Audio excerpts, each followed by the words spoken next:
Assalamualaikum warahmatullahi wabarakatuh dan selamat pagi.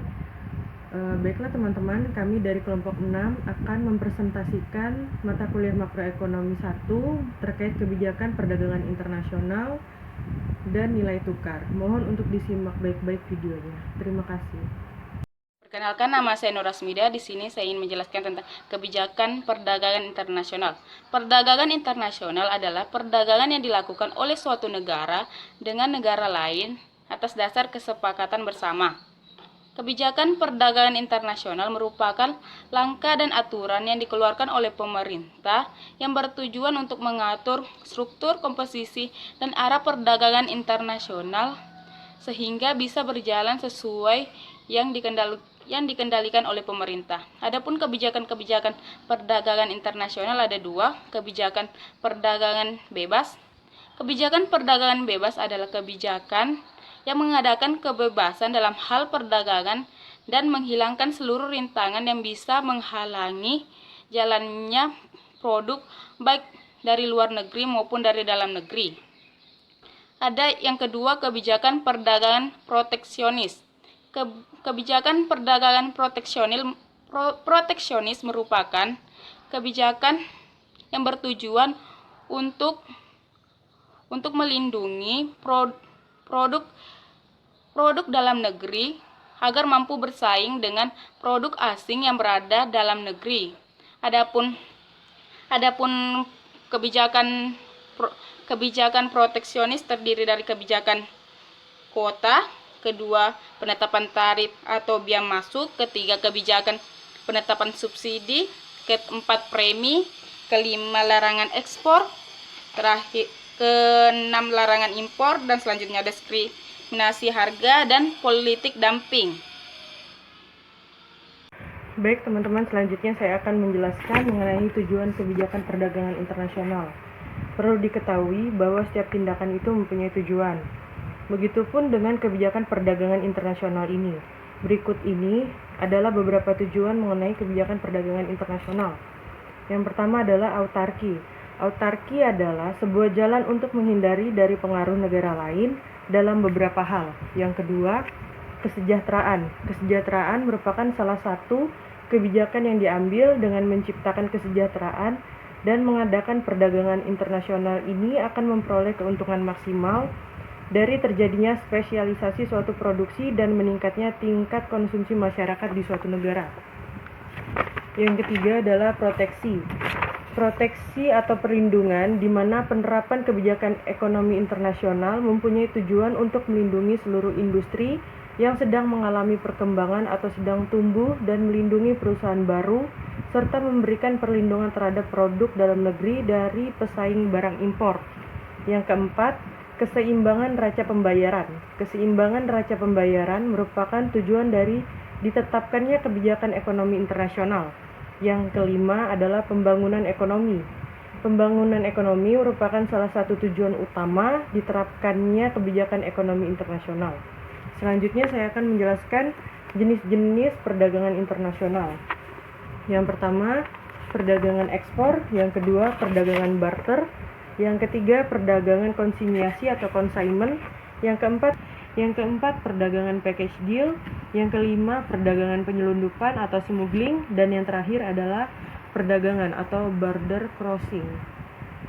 Nama saya Desi Natasari. Di sini saya akan menjelaskan materi tentang yang pertama, faktor pendorong perdagangan internasional. Nah, faktor-faktor pendorong perdagangan internasional antara lain yang pertama adalah perbedaan sumber daya alam, yang kedua memenuhi kebutuhan nasional, yang ketiga penguasaan ilmu pengetahuan dan teknologi, yang keempat adanya kelebihan atau kekurangan hasil produksi, yang kelima adanya transportasi antar negara, yang keenam adanya perbedaan selera, yang ketujuh adanya hubungan diplomatik, yang terakhir adalah era globalisasi.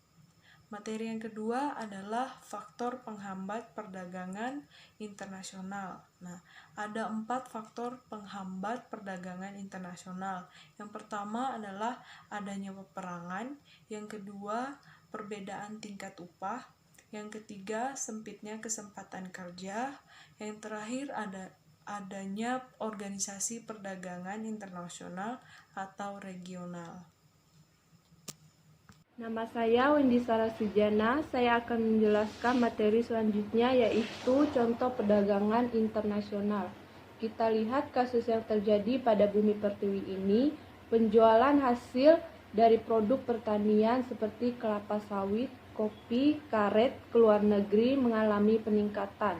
Efek yang ditimbulkan dari hal tersebut secara otomatis akan naiknya permintaan terhadap barang meskipun harga menurun. Materi selanjutnya, manfaat atau dampak positif akibat perdagangan internasional dibagi menjadi 4 bagian. Yang pertama, terjalinnya persahabatan dan hubungan di antara kedua negara yang bersangkutan, serta sangat memungkinkan negara terlibat dapat menghasilkan barang dan jasa melebihi kebutuhan di dalam negeri. Dalam hal ini tentu meningkatkan ekonomi. Yang kedua, memungkinkan negara tersebut melakukan spesialisasi terhadap barang sehingga bisa melakukan jual beli dengan harga yang relatif lebih murah. Yang ketiga, memberikan kesempatan terhadap suatu negara untuk mengimpor barang konsumsi atau barang-barang modal seperti bahan baku, peralatan, dan sebagainya.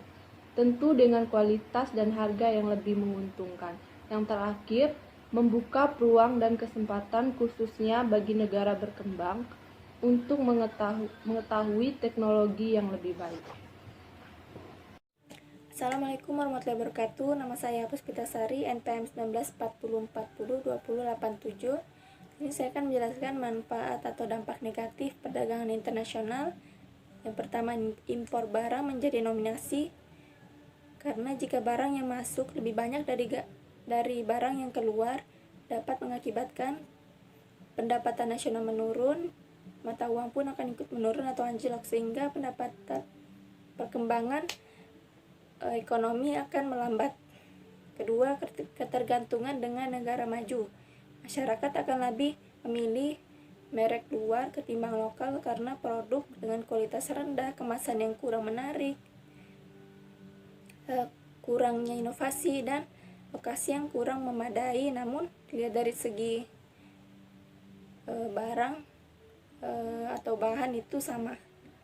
Ketiga, masalah bagi petani dan produksi barang lainnya. Banyaknya jumlah impor menyebabkan kerugian juga menyerang para petani atau orang yang memproduksi barang karena harga lokal yang lebih murah. Keempat, terbentuknya perdagangan bebas atau bebas internasional membuat suatu negara mengalami kerugian yang didasari banyak kasus penyelundupan yang dilakukan oleh pihak yang tidak berwajib. Selanjutnya saya akan menjelaskan pengertian kurs atau nilai tukar. Kurs adalah harga atau nilai satu mata uang dalam mata uang lain ditetapkan bank sentral suatu negara, disebut sebagai perbandingan nilai. Artinya, jika seseorang menukarkan mata uang satu dengan mata uang lainnya, menghasilkan perbandingan nilai atau harga kedua mata uang tersebut. Kenalkan, nama saya Susana Angelina Nidi. Di sini saya akan menjelaskan macam-macam kurs. Nah, yang pertama, kurs beli. Kurs beli adalah harga beli mata uang yang dipakai oleh bank dalam penukaran uang asing atau money change dan para pedagang valuta asing untuk membeli valuta asing. Contohnya, jika Anda menukarkan uang dolar yang Anda punya dengan rupiah, maka Anda menggunakan kurs beli. Kemudian yang kedua, yaitu kurs jual. Kurs jual adalah harga jual mata uang yang dipakai oleh bank untuk digunakan dalam penukaran mata uang asing dan yang digunakan oleh para pedagang valuta asing untuk menjual valuta asing. Contoh, ketika Anda menukarkan rupiah dengan dolar Amerika, maka kurs yang kita gunakan adalah kurs jual. Kemudian yang ketiga, yaitu kurs tengah. Kurs tengah adalah penggabungan antara kurs jual dan kurs beli. Hal ini dilakukan dengan cara mencari rata-ratanya. Namun kurs ini jarang sekali untuk digunakan. Nah, kemudian yang berikutnya yaitu faktor-faktor yang mempengaruhi kurs. Yang pertama, faktor pembayaran impor. Artinya kegiatan barang impor akan mempengaruhi kurs mata uang di suatu negara. Karena pembayaran impor menggunakan kurs beli. Sehingga semakin banyak nilai impor barang maka semakin banyak juga permintaan terhadap valuta asing. Sehingga kurs mata uang lokal menurun. Begitu juga sebaliknya, jika impor barang sedikit akan membuat kurs dalam negeri menguat. Kemudian yang kedua yaitu faktor aliran modal keluar atau capital outflow. Capital outflow ini artinya modal negara keluar untuk membayar hutang atau untuk keperluan negara lainnya. Semakin banyak utang yang dibayar akan keperluan negara, maka mengakibatkan permintaan terhadap valuta asing meningkat. Kurs mata uang dalam negeri menurun. Begitu juga sebaliknya, jika negara menanamkan modal keluar, maka kurs akan menguat. Kemudian yang terakhir yaitu kegiatan spekulasi, yaitu semakin banyak kegiatan spekulasi valuta asing, maka dilakukan oleh spekulan, maka semakin besar permintaan terhadap valuta asing. Banyaknya permintaan terhadap valuta asing akan memperlemah kurs mata uang lokal terhadap mata uang asing.